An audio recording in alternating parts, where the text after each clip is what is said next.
OK, la je te vois conférence. enregistrer. C'est Oui, bon. et c'est parti pour l'enregistrement. Donc, je vais juste prendre quelques minutes pour dire quelques mots. Premièrement, désolée tout le monde, j'ai un problème de caméra ce soir. Mon image est complètement gelée. Donc, voilà pourquoi je n'ai pas allumé ma caméra. Pour ceux qui ne me connaissent pas, mon nom est Annie. Je suis directrice des opérations d'Agile Montréal. Donc, pour ceux qui ont l'habitude de venir à nos événements, vous m'avez sûrement déjà vu. Sinon, pour les autres, bien, enchantée, ça me fait plaisir de vous rencontrer. Merci d'être avec nous ce soir pour la conférence de Daniel qui va commencer dans quelques instants.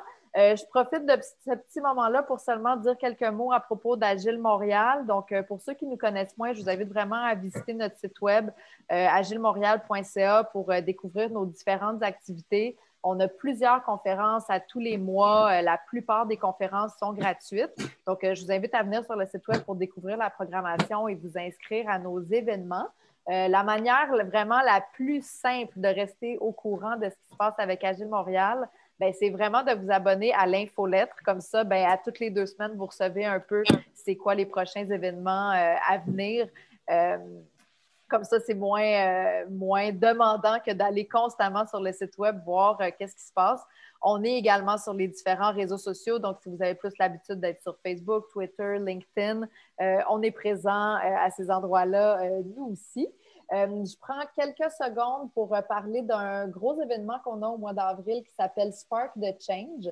C'est un événement qui se déroule sur 6 demi-journées. Donc, on a eu la première journée qui s'est passée jeudi dernier. L'événement est encore en vente, les billets sont encore disponibles. Donc, encore une fois, je vous invite à découvrir cet événement-là sur notre site web. Il est dans notre calendrier. Puis, à venir faire partie de l'aventure Spark the Change avec nous. C'est un événement super interactif où est-ce qu'il y a plein d'ateliers puis de séances où est-ce qu'on peut justement interagir, partager avec d'autres personnes de la communauté. Donc, c'est super intéressant. Donc, ben moi, ça fait le tour. Donc, si jamais il y a quoi que ce soit, je vous invite à me contacter là, sans problème. Ça va me faire plaisir à répondre à vos questions. Donc, sans plus tarder, je vais passer la parole à Daniel qui va nous présenter le sujet de sa conférence de ce soir. OK. Est-ce que tu peux, pour débuter, peut-être t'assurer que tout le monde est sur mute, Oui, Annie? effectivement, je vais OK. faire ça. Puis, j'en profite aussi pour dire que pour les questions, on va faire un bloc, en fait, pour répondre aux questions à la fin de la conférence. Donc, si vous avez des questions, je vous invite à les mettre dans le chat. Par contre, on va vraiment répondre en bloc à la fin de la conférence avec Daniel. OK. Merci, Annie. Alors, bonjour tout le monde. Je suis Daniel Doiron, auteur du livre le plus important en agilité au cours des 10 dernières années. Prenez pas ma parole pour du cash, comme on dit, mais regardez les témoignages et ceux qui ont fait les préfaces à mon livre. Et là-dessus, aujourd'hui, on va parler de la gestion par exception, mais un petit volet, c'est-à-dire aujourd'hui, qui s'appelle la gestion du risque. Parce que la gestion du risque en agile, elle a pris plusieurs tournants.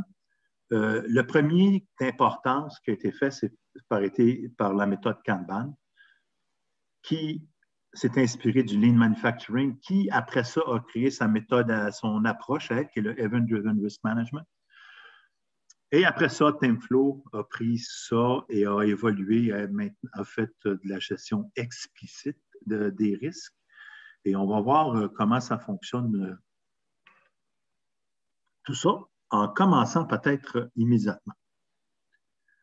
Alors, le livre en spécial que j'ai écrit avec Steve Tandon, il y a un petit lien pour avoir un prix spécial que je pense Annie a mis dans le chat. Alors, qu'est-ce que c'est TimeFlow? TimeFlow, c'est assez unique. C'est basé sur la théorie des patterns, Pattern Theory. Ça a été appliqué à Kanban et la théorie des contraintes dans le monde du travail intellectuel. Et c'est en constante évolution. On est en pleine ébullition, comme on dit.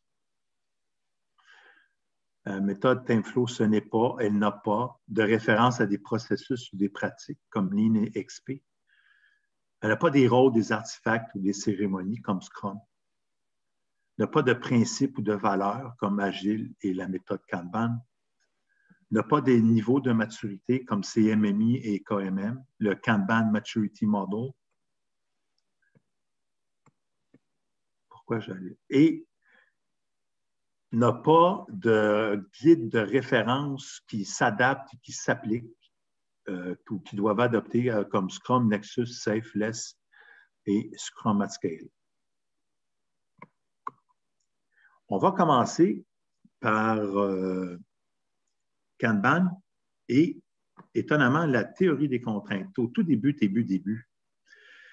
David Anderson a écrit 2 livres majeurs. Il en a écrit plusieurs, là, mais disons, ceux-là sont fondationnels. Comme on dit, il y a le livre bleu de Kanban en 2010 que tout le monde connaît. Un travail incroyable et de base pour tout ce qui suit par après dans le monde de l'agilité. Mais en 2003, il a fait un livre aussi, Agile Management for Software Engineering, mais regardez bien, en appliquant la théorie des contraintes. Alors, en 2003, puis d'après moi, les 2 livres sont importants, mais le livre à gauche, là, en 2003, qui est vraiment 20 fois plus important que le livre bleu au niveau de la pensée. Alors, en 2003, il y a ce livre-là qui est écrit. Puis, c'est un livre qui fait fureur dans le sens qu'il brise le plafond d'huître, comme on dit, avec la théorie des contraintes en l'appliquant au travail intellectuel. Alors, inspiré fortement par la théorie des contraintes et les 5 Focusing Steps, qui consistent à identifier, exploiter, subordonner et élever la contrainte. Et malheureusement, dans sa tentative, il n'a pas été capable d'appliquer les 5 Focusing Steps au travail intellectuel. Et à la place, il a décidé d'adopter les limites de colonnes, les column width limits, là, les petits maximums qu'on voit sur chacun des colonnes, pour être le mécanisme enclencheur de l'approche évolutive qu'est la méthode Kanban maintenant. Alors, par définition, la méthode Kanban ne peut même plus aujourd'hui, et dès le départ, appliquer le plus simple des concepts de la théorie des contraintes, qui étaient les 5 Focusing Steps, malgré qu'en 2003, c'était l'intention. Mais en 2007, et en 2008, Herbie, qui est le scout, qui est le persona de la théorie des contraintes et des 5 Focusing Steps, est à toute fin pratique enterré.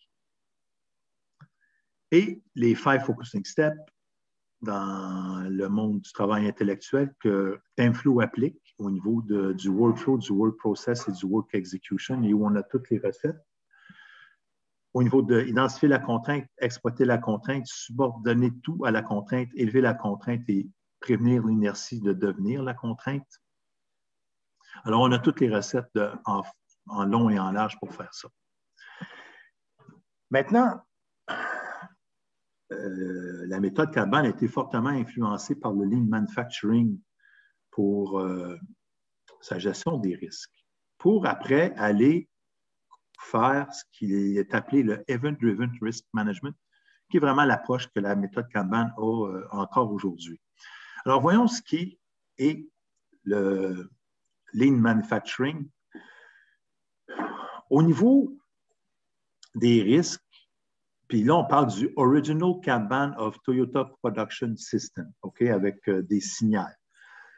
Alors, en haut, à droite, on voit qu'on veut une voiture. Alors, on envoie un signal, un ticket en bas. Et en bas, bien, on avance et on va livrer une voiture. Est-ce qu'il y a des chances qu'on va livrer une chaise ou un cigare ou un bateau? Non. Donc, la morale de l'histoire, c'est qu'il n'y aura jamais de cause commune de variation, de cause systémique de variation. Ça va être seulement quand on va voir quelque chose au niveau des risques. Ça va être visuel, puis on va agir. C'est quoi un visuel? C'est des causes spéciales de variation. Puis, vu qu'on ne produit seulement qu'au marché, quand on a une demande pour une voiture, bien, on envoie un signal. Okay, on marche au marché. Le marché veut une voiture rouge. On envoie un signal, on fait une voiture rouge. Et il n'y a pas de forecast, il n'y a pas d'estimé et il n'y a pas de plan. Donc, il ne peut pas avoir d'écart sur une planification, un forecast ou un estimé qui n'existe pas. Puis quand il y a un problème, on a fait tout simplement que ce qu'on dit en anglais, le pull the end on cord, excusez, ben, c'est tout simplement aussi simple que quand on demande un arrêt d'autobus, hein, on tire sur la corde et tout arrête et on regarde qu'est-ce qui s'est passé parce qu'on a un signal visuel. C'est jamais des problèmes de système, c'est des problèmes de cause spéciale de variation auxquels on doit voir. Alors, la méthode Kanban, très visuelle, le Lean, c'est très visuel et les risques deviennent visibles quand ils se matérialisent. Puis ils se matérialisent comment? Ben, c'est quand tu vois sur ton tableau Kanban que tu as ce qu'on appelle des pénuries ou des bottlenecks ou des empilements. Alors, tu vois ça et tu dis, hey, on réagit. Alors, c'est à ce moment-là qu'on fait l'analogie avec tirer le pull the end on cord. Évidemment, la majorité du temps, ça va être des causes spéciales de variation et on s'arrange pour régler le problème. Puis, évidemment, on n'embarque jamais dans des gros programmes d'amélioration continue pour fixer ces genres de trucs-là parce que ce sont des causes spéciales de variation qui n'arrivent comme ça par hasard. Et le Lean in Manufacturing a évidemment beaucoup influencé le Event-Driven Risk Management de la méthode Kanban qu'on va voir maintenant. On sait tous, ou à peu près, qu'en chinois aussi, Kanban veut dire regarder, looking at a board. Puis ça aussi, c'est parfaitement en ligne avec ce qui va devenir, ce qui est encore actuellement, le Event-Driven Risk Management. Dans le Event-Driven Risk Management, ce sont des mécanismes de mitigation des risques qui sont extrêmement visuels et qui sont utilisés encore aujourd'hui. C'est génial, hein? C'est génial, ça marche, ça fonctionne encore et c'est vraiment très bien fait. Alors, il y a 8 axes que cette gestion des Event-Driven Risk Management regarde. Les Process Improvement and Evolutionary Change. Mais évidemment, c'est avec les limites de colonnes, les column width limits là, que l'on voit en haut là, de tous les tableaux Kanban, qui ont été adoptés pour être la solution porteuse d'évolution lente, d'amélioration de cette approche qui est Kanban, qui est une approche à double boucle, parce que ce sont des systèmes qui sont là, qui sont faits pour vous apprendre à apprendre. Hein, c'est ça le double boucle. Cependant, avec TimeFlow, ces limites de colonnes, ces column width limits-là sont aussi des grands obstacles à la fluidité du travail sur un tableau Kanban, mais ça, on n'en discutera pas aujourd'hui. Quand on voit un bottleneck ou une starvation ici, là, ben, on réagit immédiatement. On a un signal visuel et on réagit immédiatement pour le régler. Les risques organisationnels ou les risques de coordination. Ben, qui travaille sur quoi, puis qui qu'on va prendre pour travailler, puis qui est disponible pour faire quoi? Ben, sur un tableau Kanban, hein, ben, je sais qui travaille sur quoi. Alors, les risques organisationnels, les risques de coordination sont bien mitigués visuellement par les artefacts qu'on a, qui est le tableau Kanban de base et qui nous permet de voir qui travaille sur quoi, puis qui est disponible pour qu'on le mette sur un autre dossier. Le team swarming, pour la mitigation des risques. Quand on voit en bas, là, sur la dernière ligne, là, la ligne, on va dire que c'est la ligne expedite. Puis on a un problème avec un ticket, là, mettons le ticket qui est gris. Alors, on envoie tout le monde en bas pour régler ce problème-là, OK? Puis c'est une tactique très visuelle et très efficace de mitigation des risques également. C'est très fonctionnel et ça se fait en temps réel. Hein? C'est pas, tu n'as pas à attendre une semaine ou deux avant que le problème escalade et revient sur le plancher. L'allocation de la capacité avec les classes de service. On voit ici les classes de service qui sont des couloirs, et parce que là, je les ai représentées par département. Mais les classes de service aussi, ça peut être par un ticket. Et disons maintenant que ce ticket-ci a besoin d'être pris peut-être d'une classe de service standard ou fixed date à expedited. Alors, on le descend en bas, OK, tout simplement, et ça nous permet encore là d'adresser des risques de livraison quand on sait qu'on ne pourra pas arriver à temps. Issues Management and Escalation Policies. Évidemment, les policies en bas et les classes de service là, avec les distributions pour chacun des work items nous permettent de faire aussi de la mitigation des risques. Là, ceux qui connaissent Kanban là, connaissent bien ces mécanismes-là. Et si vous ne connaissez pas Kanban, c'est vraiment quelque chose qui est important à comprendre. Les Risk-Oriented Pull Policies, les risques de marché de technologie. Évidemment, quand on a un travail, un ticket, une demande d'un client, bien, il y a toujours le risque technologique et le risque du marché. Alors, le risque technologique, évidemment, c'est de savoir si on est, puis le risque du marché, parce qu'ils sont combinés, c'est de savoir qui est disponible pour faire le travail qu'on veut. Si, par exemple, on voit qu'on a besoin de faire un ticket puis qu'il faut commencer tout de suite, puis on voit que c'est un ticket en finance, puis il n'y a personne de libre en finance, bien là, on est capable de le voir, puis on est capable de réagir sur l'instant. Et peut-être à ce moment-là, immédiatement le mettre, ce ticket-là, dans le couloir des expedited items pour qu'on puisse adresser ce risque-là qu'on vient de découvrir avec les classes de service et la liquidité qu'on a sur la banque pour faire ce genre de work item-là, de requête-là qui est demandé par le client.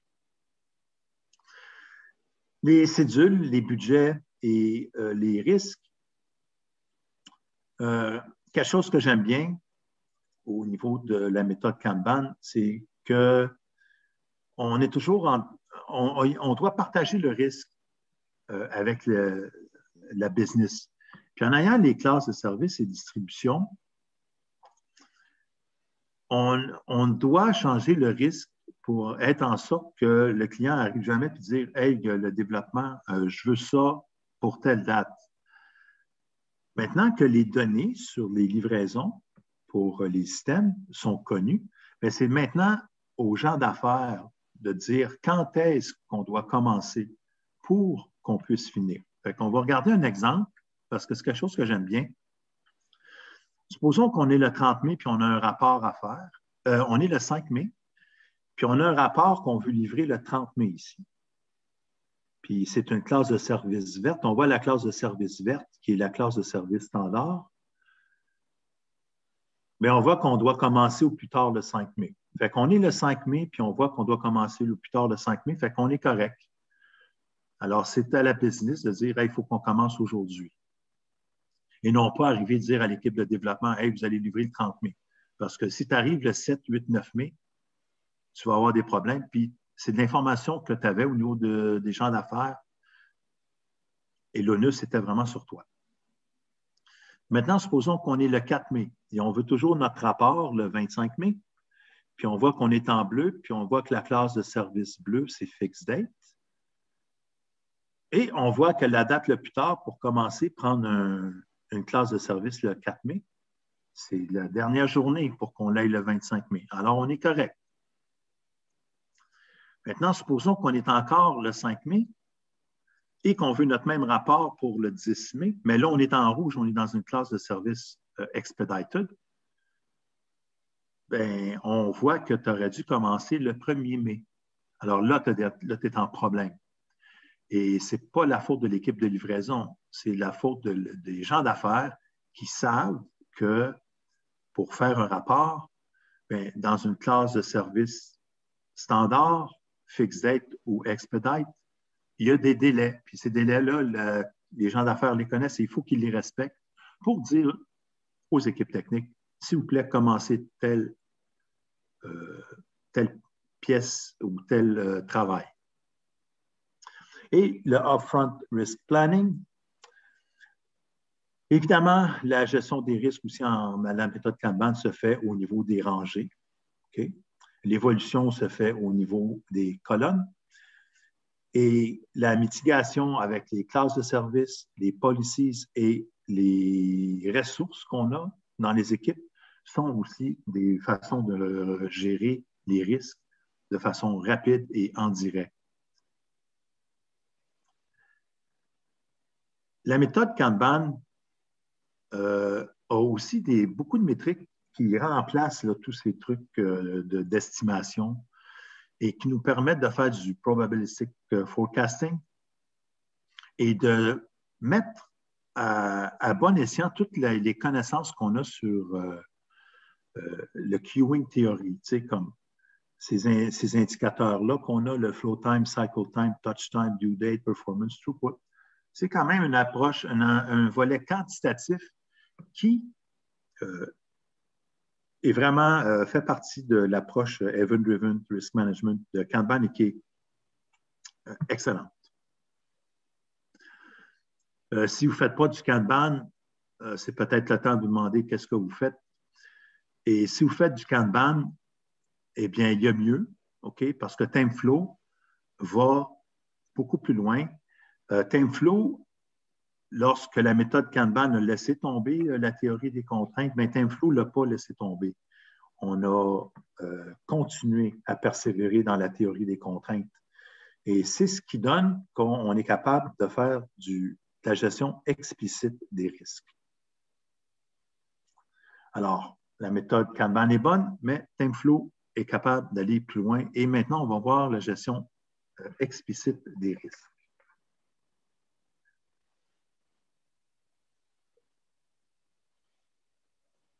En Kanban, l'estimation est optionnelle. Il n'y a pas besoin d'en faire. C'est comme Lean. Hein? On dit que tout ce qui est estimation, planification, c'est de la perte, hein? C'est du gaspillage. Puis, on n'en fait pas. Puis, on n'a pas l'intention d'en faire. Ce n'est pas demain la veille qu'on va recommander d'en faire. Puis cette idée-là que les estimés sont des pertes viennent du lean manufacturing. Parce que les compagnies font toujours la même chose. Hein? Ils font une voiture. Ils n'auront pas un ordinateur ou ils n'auront pas un camion à la fin du processus.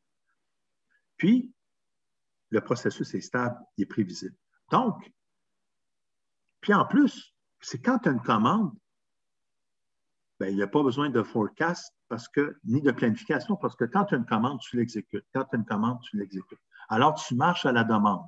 Tu tires à la demande. Et on voit encore que la planification, les forecasting, c'est toujours considéré comme de la perte. Et ce qui se passe, malheureusement, quand on n'a pas de planification, de forecasting ou d'estimation, là, j'utilise estimation, forecasting, planification de façon interchangeable, là, parce qu'il y a des nuances dans chacun. Mais pour les besoins de la discussion, c'est que quand on n'a pas de plan, puis on n'a pas de forecast, puis on n'a pas d'estimation, bien, on ne peut pas avoir de variation face au plan, puis au forecast, puis à l'estimation. Puis quand on n'a pas de variation, on n'est pas capable d'identifier les causes communes de variation. Et c'est là que le problème arrive, dans la mesure où quand on est dans le travail intellectuel, les causes communes de variation sont importantes à capturer. Puis, dans tout ce qui est agile, on n'a pas les moyens, l'instrumentation pour y arriver. Et Donald Reinhardt, qui est définitivement une autorité là, dans ce qui est le travail intellectuel, il a dit très clair, dans le travail intellectuel, les causes communes de variation sont importantes. Il faut qu'ils soient maîtrisés. Ils ont beaucoup, beaucoup plus d'impact que dans le monde manufacturier, où les causes communes de variation, quand tu fais une voiture une après l'autre, les problèmes de système ne sont vraiment pas un enjeu. Mais dans le monde du travail intellectuel, pour trouver des améliorations, il n'y a pas de meilleure place à chercher que les causes communes de variation.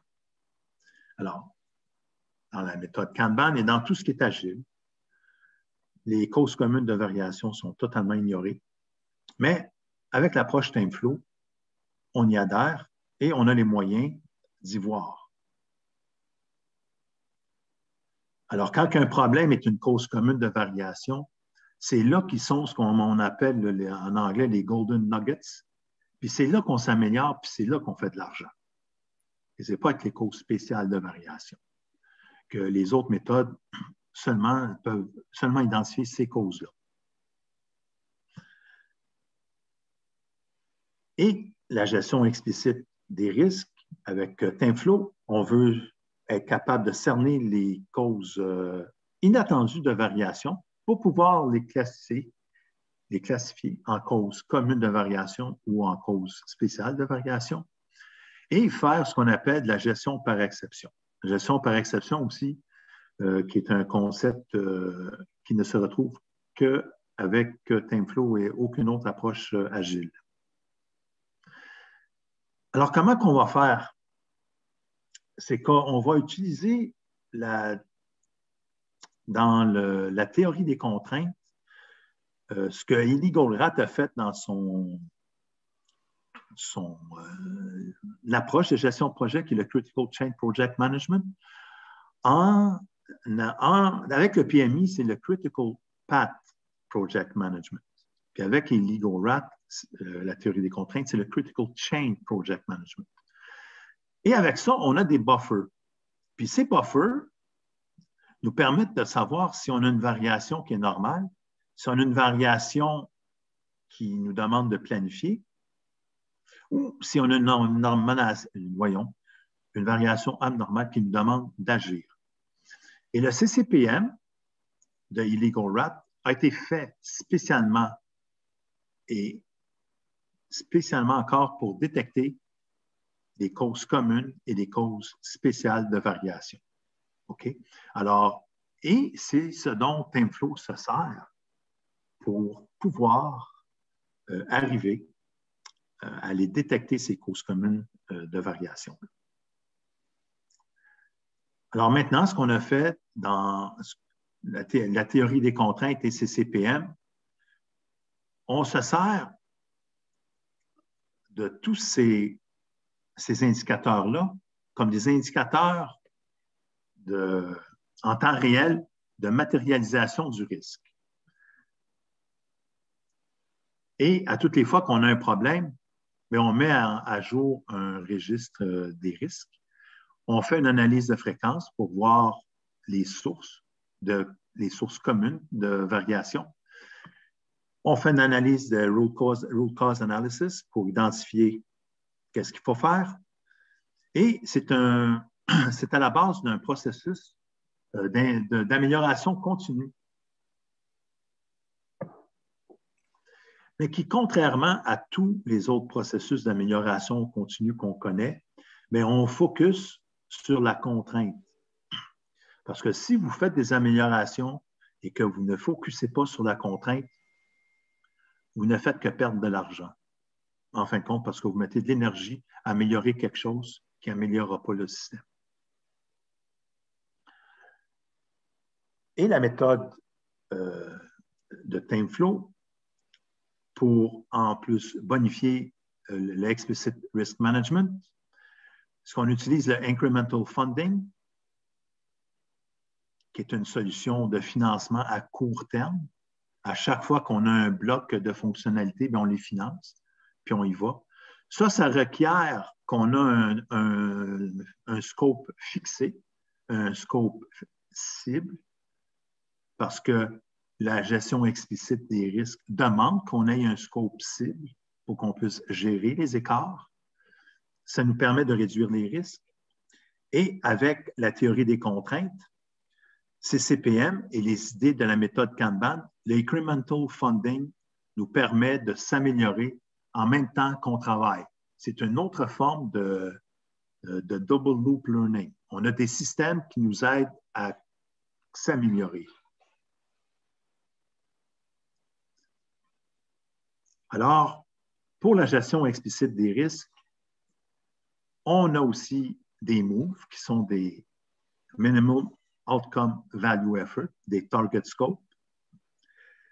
On a le Kanban original de TPS, on a l'Incremental Funding Method, on a le CCPM qui nous donne des buffers et des indicateurs avancés de matérialisation du risque pour nous dire si on a des causes communes ou spéciales de variation, la théorie des contraintes. Et maintenant, je vais vous poser la question qui, pendant que je me dirige vers la deuxième partie de ce qu'on va faire, de ce qu'on va voir aujourd'hui, c'est que là, si on veut faire un plan, puis si on veut rester agile, parce qu'on est quand même dans l'agilité, hein? Si on veut faire un plan puis on veut rester agile, ce plan-là, il doit coûter rien. On doit avoir un plan gratuit. Puis c'est là que le génie de l'approche TimeFlow rentre en jeu. C'est qu'on va être en mesure de créer, pour faire, si on fait un plan puis il coûte de l'argent, c'est du gaspillage en fonction de ligne puis de agile. Fait qu'on veut faire un plan, mais on veut rester ligne puis agile. La solution, c'est quoi? C'est qu'on ait un plan qui ne nous coûte rien, ou presque rien. Puis si on veut rester agile puis ligne, tous les signaux qui disent qu'on a un problème au niveau de l'exécution pour détecter les causes communes ou spéciales de variation, il faut aussi que ça vienne à zéro coût. Parce qu'en agile puis en ligne, on n'est pas là pour faire de la gestion. Hein? Alors, c'est là que c'est intéressant et qu'il faut trouver une façon de faire en sorte qu'on ait un plan gratuit. Puis c'est là le génie de l'approche TimeFlow. Puis là, regardez bien ce qui va se passer parce que là, on va parler de CCPM, qui est de la théorie des contraintes, hein, la même théorie des contraintes que la méthode Kanban a décidé de ne pas adopter. TimeFlow l'a embrassé. Et on va voir maintenant le CCPM, qui est la méthode de gestion de projet de la théorie des contraintes, Critical Chain Project Management, comment on peut faire des plans gratuits avec ça. J'y arrive. Bon. Alors, CCPM et des plans gratuits.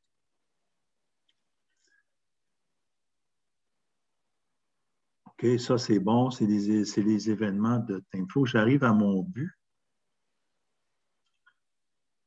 OK. Et j'arrive. Laissez-moi passer les...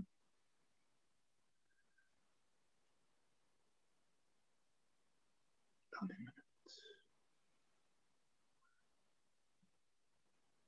Parce que là, j'y vais en même temps que...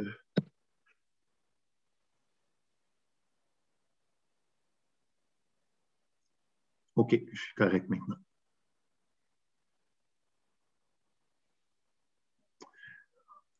Alors, dans CCPM, il y a ce qu'on appelle les buffers qu'on a vus tantôt, les buffers verts, jaunes et rouges. Et c'est ces buffers-là qui nous permettent de détecter les signaux si on est à risque d'exécution. Parce que dans TimeFlow, on n'est pas préoccupé à faire un plan puis à gérer l'exécution du plan. On est occupé à faire un plan et gérer l'exécution du travail qui a été planifié. Il y a une grosse nuance. Alors, on va voir comment on se sert des buffers de CCPM. Alors, la théorie des contraintes, il y a 6 applications que Elie Goldratt avait l'intention de faire. Il est décédé seulement après en avoir fait 4. Mais il y a une application qui est son application de gestion de projet, le Critical Chain Project Management, qui est appliqué pour le travail intellectuel parce que les ingénieurs s'en servent beaucoup. Et n'importe qui fait de la gestion de projet peut s'en servir aussi. Alors maintenant, on est dans notre problème que je vous disais tantôt. Comment je peux faire pour bâtir un plan solide qui ne coûte rien? Bien ça, il faut que je fasse un plan qui va nous permettre de gérer, on a deux choix, soit sur l'axe du scope, comme Scrum et Agile fait, ou soit sur l'axe du temps. Et c'est ce que TimeFlow fait. Contrairement à toutes les méthodologies où on prend un scope, on timebox, puis on gère le scope, puis quand c'est fini, c'est fini. En TimeFlow, on gère sur l'axe du temps. Alors, on prend un scope, une portée bien définie, on reste agile, on prend ça petit et on l'exécute et on laisse le temps faire en sorte que ça va se livrer. Il y a des gros bénéfices et on va voir maintenant comment on peut faire en sorte de tirer avantage sur ces bénéfices-là. Ça ici, on voit, c'est une flow time distribution que vous avez en Kanban. Ceux qui connaissent Kanban connaissent le flow time distribution, ce qu'ils appellent en Kanban un lead time distribution. Puis ici, ce qu'on fait, c'est qu'en haut de la moyenne, on met nos trois indicateurs d'exécution qu'on a vus tantôt. Vert, jaune et rouge. Et on continue. Pourquoi on arrête à 50 %? C'est que Eli Goldratt, quand il a vu puis qu'il a fait les buffers avec ses CPM, il s'est dit que les humains, là, ils sont assez smart quand ils font des plans pour inclure dans leur plan ce qu'ils pensent qu'il va arriver comme problème de cause commune de variation. Alors, Eli Goldratt a dit, ah, mais smart, je comprends comment vous marchez. Puis ce que vous avez mis là-dedans, là, en cause commune de variation, bien, je vais les enlever. Alors, tous les problèmes qui sont dus à l'anticipation de causes communes de variation quand on planifie un plan normal, bien, on en met toujours un peu plus au niveau des estimés. Hein? Puis on fait du sandbagging. Je vous fais grâce de lecture sur le sandbagging. Student syndrome, vous savez ce que c'est autant que bien que moi, puis la loi de Parkinson. Alors, tous ces effets-là qu'on met, nous, quand on fait un plan, bien, Eli Goldratt a dit, je chope ça. J'enlève 50 % du plan à cause de ça. Puis, je vais le gérer autrement. Alors, une fois que tu as enlevé le 50 % de ton plan en CCPM, mais qu'est-ce que tu fais pour avoir un plan gratuit où tu arrives à 50 %? Bien, si tu prends les données de tes plans, de tes flow time ou lead time distribution en Kanban, tu arrives à 50 % ici. C'est des données gratis, c'est ça. Fait que ça ne te coûte rien pour faire un plan où tu vas tomber flush à 50 %. Si tu as tes données Kanban de base ou tu as ton lead time distribution, si tu l'as, tu as ton plan gratuit. Puis après ça, tout ce que tu as besoin, bien, tu l'as rencontré. Parce que maintenant, pour faire de la gestion explicite des risques, tu es capable, parce que tu as un plan où tu peux voir les variations avec la pénétration des buffers qui sont soit dans le vert, dans le jaune ou dans le rouge. Puis tu respectes ligne parce que ton plan ne t'a pas coûté une scène. Alors, c'est là le génie de l'approche. Lorsqu'on a vu mon dernier vidéo que j'ai fait il y a un mois ou deux, je décris comment on exécute un plan avec ça. Mais là, maintenant, je vais vous expliquer comment on arrive à ce plan-là. Alors, le buffer qu'on a dans CCPM, bien, ce n'est pas mêlant, c'est que CCPM prend chacun des estimés individuels sur chacun des tâches, puis coupe de 50 %. Ça, c'est la méthode de CCPM qui est utilisée partout dans le monde depuis 40 ans. Ça fonctionne, faites-vous-en pas.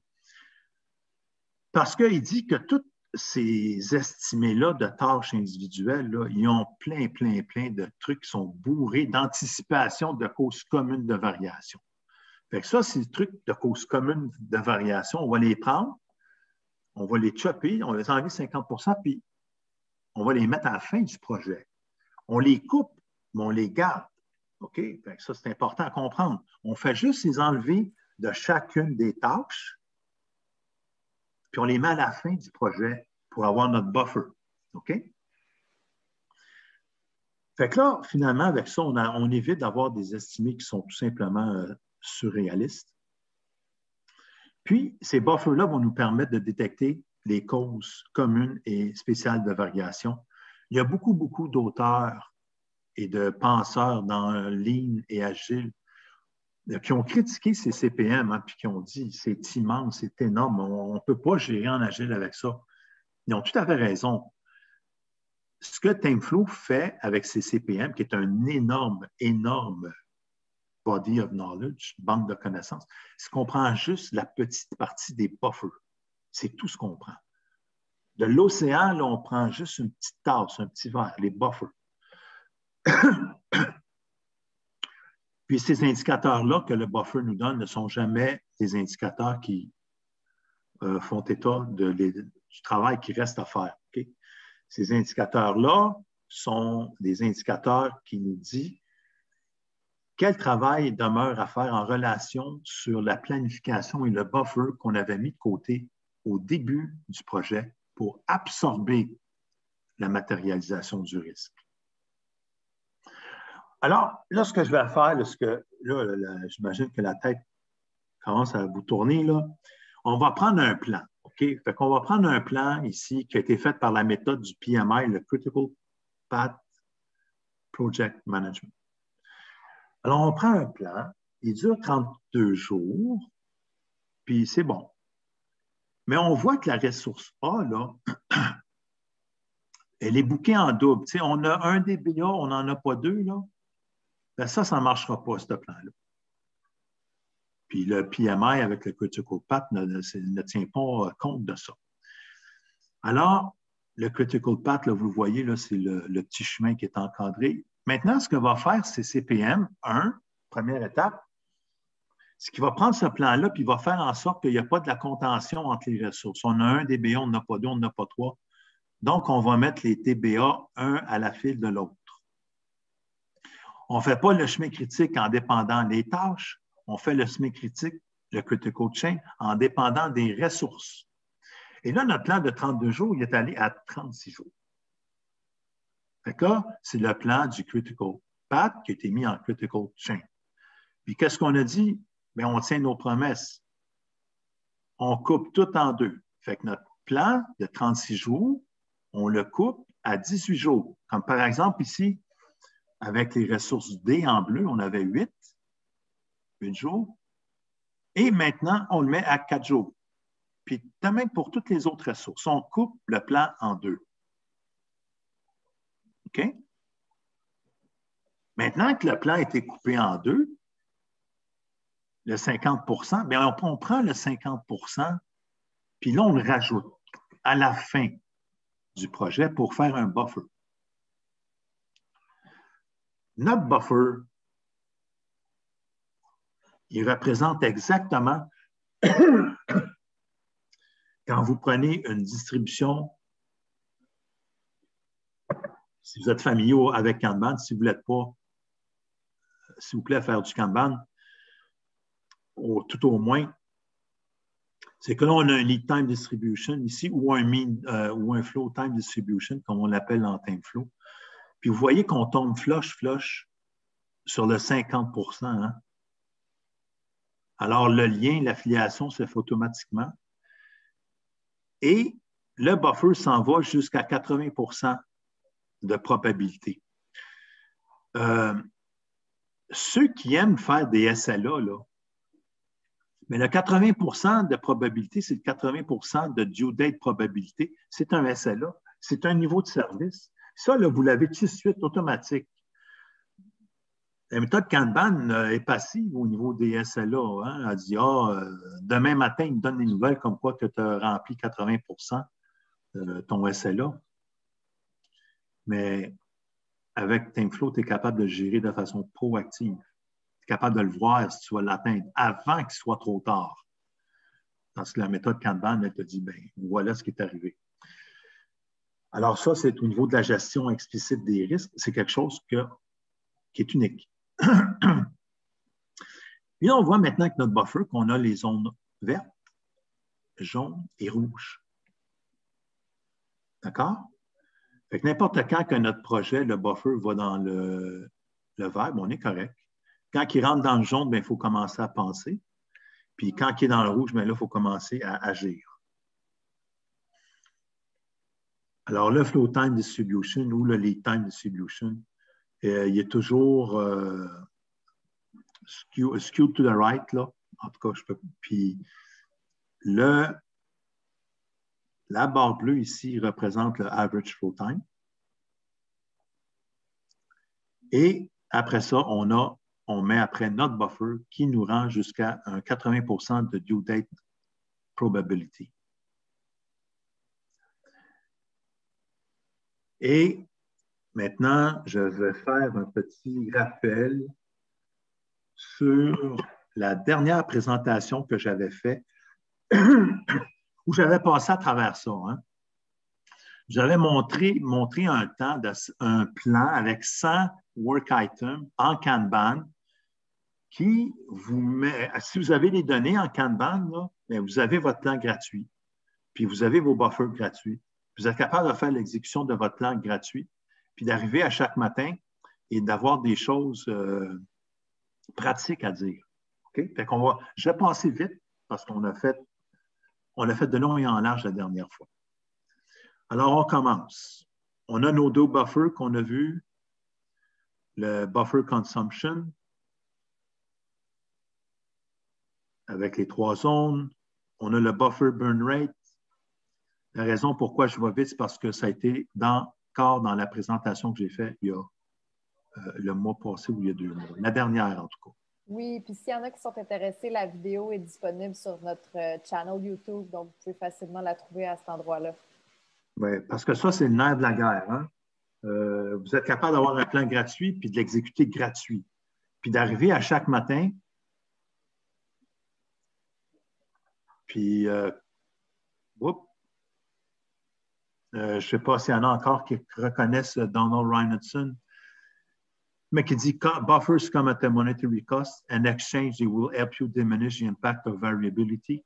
Nous, notre buffer, il vient à 0 coût. À 0 coût. Puis c'est un indice avancé de matérialisation du risque. OK?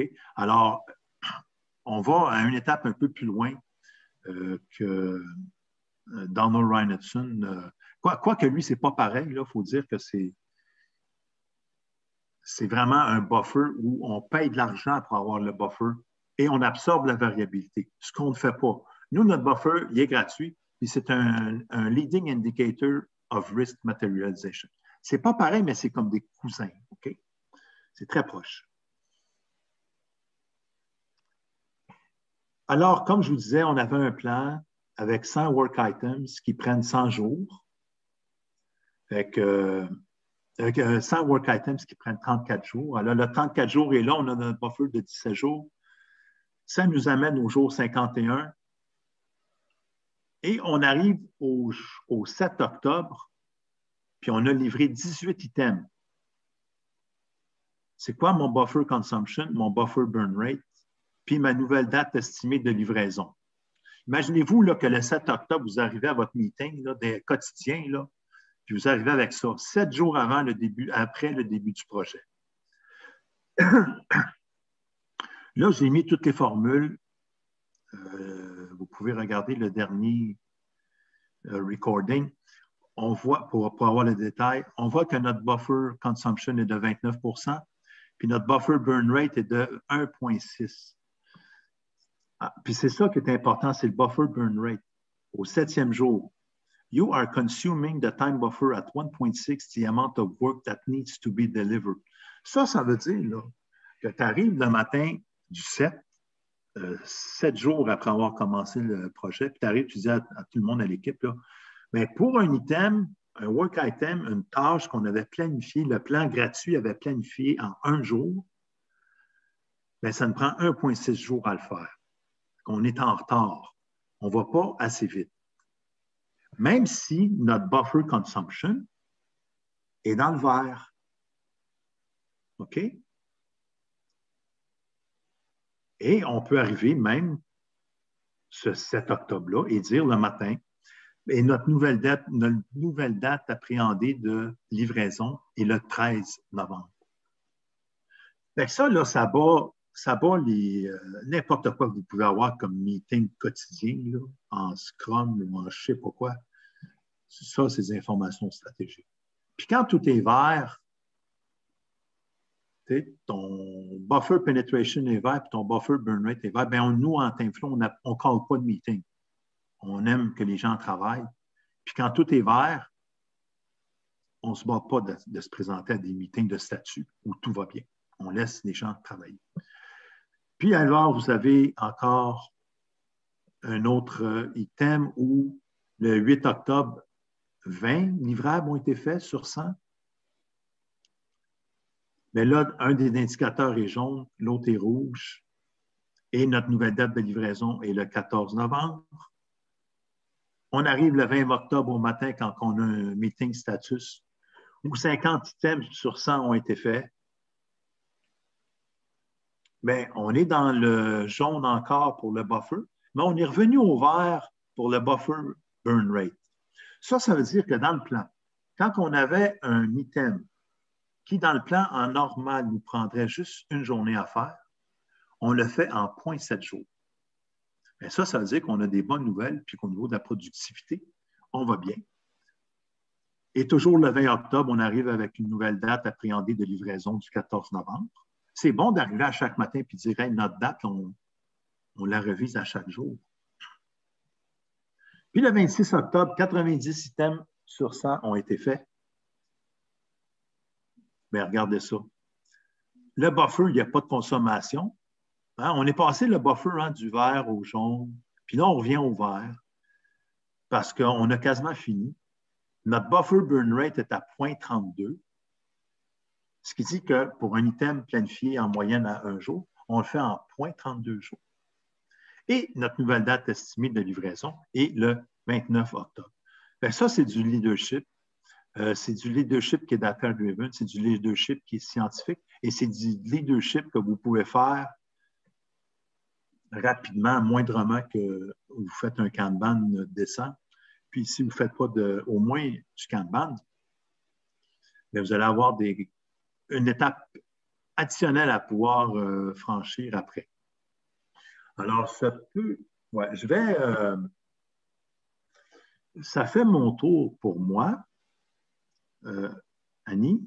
Oui. Et je peux prendre des questions, si vous voulez, s'il y en a qui ont des questions. Oui, effectivement, je n'ai pas vu qu'il y avait de questions qui ont été mises dans le chat. Okay. Mais s'il y en a qui ont des questions, je vous invite à allumer votre micro, votre caméra, puis les poser directement à Daniel, que ce soit sur n'importe quel contenu de sa présentation et même autre chose, si désiré. Oui, oui. Oui. Bien, sinon, pendant que les gens réfléchissent à leurs questions, je veux juste te dire, Daniel, que c'est vraiment toujours super intéressant t'écouter. Là, je vois ton côté mathématicien qui est très fort, puis c'est vraiment impressionnant. C'est pas parce qu'on est agile qu'on ne peut pas gérer de façon scientifique. Ben non, puis moi, je suis... À zéro coût. Ça ne coûte rien, ça. Il faut que tu aies les connaissances. Si tu n'as pas les connaissances, tu ne peux pas faire ça. Non, c'est ça. Puis, tu sais, pour ceux qui n'étaient pas avec nous la dernière fois, toutes les méthodes de calcul, en fait, que Daniel nous a présentées comme très brièvement, sont toutes expliquées. Puis, c'est vraiment simple, sérieusement, comme tout le monde est capable d'appliquer ça. Là. Oui. Est-ce qu'il y a du nouveau dans le chat? Non, je ne vois pas de nouveau. Ben, écoutez, s'il y a des questions, gênez-vous pas, là, vraiment. Ou s'il y en a qui ont des commentaires même ou quoi que ce soit, là, ne soyez pas timide. Vous pouvez y aller soit dans le chat ou soit à micro et caméra. Mais Louise, tu as sûrement quelque chose à me dire là, après toutes ces années. En fait, le défi, c'est toujours dans l'application de ces choses-là, je trouve. c'est des concepts super intéressants. Par contre, pour les appliquer dans les organisations qui sont... Là, j'ai changé de client dernièrement, puis ils sont Scrum, Agile, là, ils sont focusés là-dessus. Donc... ben, c'est ça. J'en dirai pas plus. Mais ce que je veux dire, là, hein, c'est qu'il ne faut pas non plus se tromper, hein, Louise, ça fonctionne à des tonnes de place. Tu sais. La théorie des contraintes, le CCPM, c'est mur à mur là, partout. Et nous, évidemment, on s'en sert. Je te dirais qu'il y a beaucoup de clients qui s'en servent de façon quotidienne parce que si tu fais du Kanban puis tu as ton flow time, ton lead time distribution, il n'y a qu'un pas à faire hein, pour avoir ça. Faire ton lead time distribution en Kanban, ce n'est pas dur, hein, mais c'est vraiment pas dur. Puis il y a bien du monde qui le font. Okay? Maintenant, la question, oui, c'est ça, là, tu sais, qu'est-ce que voulez-vous amener à la table pour vos gestionnaires? C'est la question qui est à poser. Mais moi je n'ai pas... tout ce que j'ai à dire, c'est que il y a des façons d'arriver chaque matin avec des nouvelles qui sont vraiment top-notch, là. Puis pas basées sur des intuitions ou comment on pense que ça va aller. Oui, moi, c'est ce que j'aime beaucoup de ces approches-là. Mais c'est facile à mettre en place. Puis, tu sais, c'est juste à mesurer. Hein. Tu prends un ticket, il rentre dans le système, tu mets la date de début, il sort du système, tu mets la date de fin. Regarde, si tu n'es pas capable de faire ça, ben, c'est correct. Là. Puis de toute façon, là, Scrum, on ne se le cachera pas, là. Scrum.org, là, il est en train d'embarquer les 2 pieds avec Kanban. Là. Puis il y a tout un remue-ménage dans Scrum, là, tu sais, comme le planning poker, là, puis tout ça, vélocité, là, c'est tout mis de côté avec du probabilistic forecasting. Qui vient de où? Qui vient de où? Qui vient de Kanban, là. Qui vient de Kanban. Puis, une fois que tu prends la pilule de Kanban, c'est comme la pilule rouge ou la pilule bleue. Tu vas faire que tu vives avec. Et puis, c'est rendu là, mais c'est pas difficile à faire. Puis, ça donne des résultats qui sont bien meilleurs. Oui. Il y a également Nancy qui nous a mis dans le chat qu'elle nous remercie et qu'elle va voir comment elle va l'appliquer maintenant. Donc, ben, Nancy, félicitations pour ton... Merci. Je ne sais pas si vous m'entendez. M'entendez-vous? Oui, non, c'est parce que je suis un ancien PMP, MGP, fait que des critical paths, j'en ai fait beaucoup. Mais aujourd'hui, je fais beaucoup plus d'agile, dans l'agile avec les Kanban, les Scrum, puis tout ça. Fait que je connais une méthode, puis ça m'a décloisonné l'esprit par rapport aux vrais enjeux de certains de nos risques, particulièrement ressources, là. Ce qui me laisse cogiter, c'est comment le faire en multicellules, Scrum de Scrum. Moi, je suis dans ces couches-là, pas donc une ou plusieurs cellules, plusieurs groupements, mais étant donné j'avais pas pensé à passer via le Kanban pour refléter la même problématique à un autre niveau scaled. Fait que là, c'est à ça que je cogite, là, comment je vais le faire pareil, puis comment je vais collecter la donnée pour que on ait quelque chose de crunchy à vraiment capturer. Fait que je trouve ça bien intéressant. Oui, puis c'est juste le choix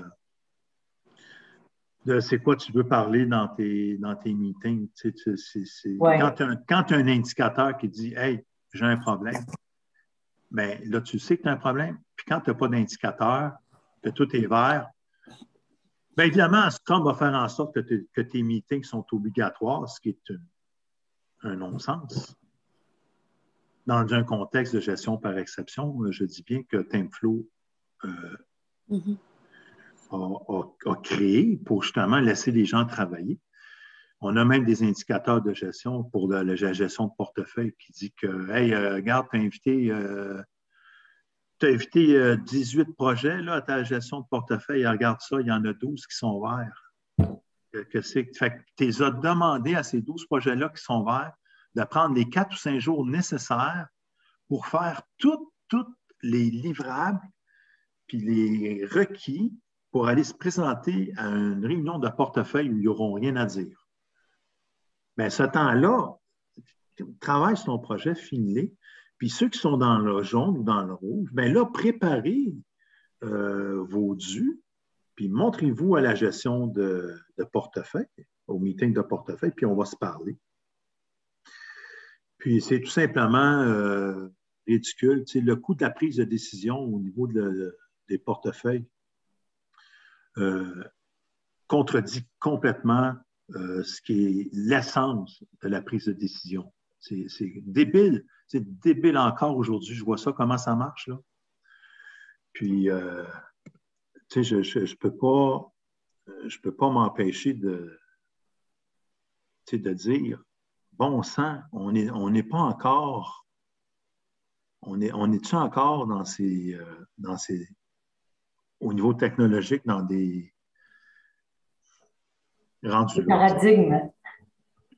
Oui, puis des affaires qui nous empêchent vraiment de tourner de façon correcte, puis de dire aux gens, bien, regardez, là, je n'ai pas besoin du projet 5, 6, 7, 8 aujourd'hui parce que on est correct. Tu sais, comme par exemple,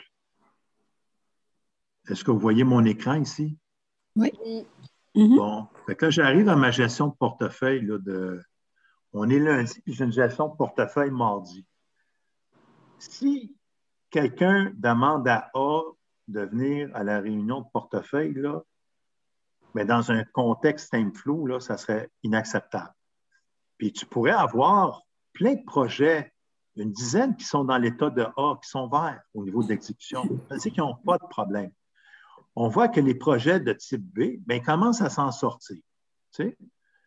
Fait qu'eux autres, en tout cas. Mais tu vois qu'un projet comme C, là, bien, lui, là, il n'avance plus. Les bulles se rapprochent. Hein?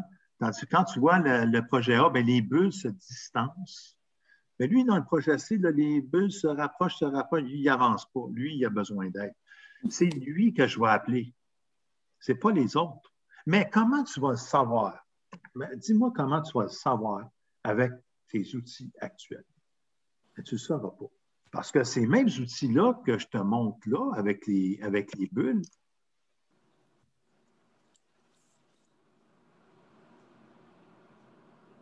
ben, c'est les mêmes choses que je t'ai montrées ici. Hein? C'est les mêmes, c'est le buffer burn rate. Tu vois, tu es rouge. Tu vas venir au meeting de portefeuille. Mais lui, quand il est vert, ben, il ne viendra pas. Okay? Fait que ça, non seulement ça s'applique au niveau quotidien de ton projet, tu dis, hey, OK, je suis vert, on ne fait pas de meeting. Qu'au niveau mensuel, où tu as un truc de portefeuille, tu dis, regarde, moi, je suis vert, je ne préparerai pas mes 28 rapports que je dois faire pour me présenter à la revue de portefeuille, ou probablement, encore, on va me demander de parler parce qu'on va faire un tour de table. On va dire, hey, Daniel, tu sais comment va? Ah, moi, ben, tu vois, j'ai téléphoné à mon fournisseur, puis on est allé luncher, puis les affaires vont pas mal bien. Fait que c'est juste une question qu'à un moment donné, il faut être assez. Avoir les indicateurs avancés de gestion qui disent, hey, je n'ai pas besoin de toutes ces choses-là. Super. Ben, s'il n'y a pas d'autres questions ou d'autres commentaires, je prendrai quelques moments pour remercier Daniel, encore une fois. Merci, Daniel, pour tout ce knowledge, comme on dit. Ben oui. Puis, merci à tout le monde aussi d'avoir été avec nous ce soir. Daniel, si je ne me trompe pas, ton prochain événement est le 19 mai, donc ta troisième conférence de ta série. Donc, je vous invite tout le monde à aller sur le site web d'Agile Montréal. Dans le calendrier, vous allez voir un événement TimeFlow Kanban qui a lieu le 19 mai. Donc, je vous invite à vous inscrire en grand nombre. Puis ce soir, effectivement, la session est enregistrée, donc ça va être publié sur les réseaux sociaux la semaine prochaine. S'il y en a qui ont raté des petits bouts ou qui veulent revisionner certains moments, vous pourrez le faire. Puis même chose pour la dernière conférence de Daniel qui avait lieu au mois de février. Elle est déjà sur notre chaîne YouTube. Donc, vous pouvez aller la voir à cet endroit-là aussi avec plein d'autres contenus qui sont dans notre chaîne YouTube, mais plus particulièrement celle de Daniel qui fait partie d'une des dernières conférences qu'on a publiées. OK. Alors, hey, je vous remercie tout le monde. Gênez-vous pas pour me poser des questions, m'envoyer des emails. Puis, si vous n'avez pas encore lu mon livre, c'est définitivement le livre le plus important au cours des 10 dernières années sur l'agilité. Ce n'est pas moi qui le dis, c'est les experts dans le domaine qui le disent. Oui, je remets le lien dans le chat. Puis je vous remercie tout le monde, puis j'espère vous voir bientôt.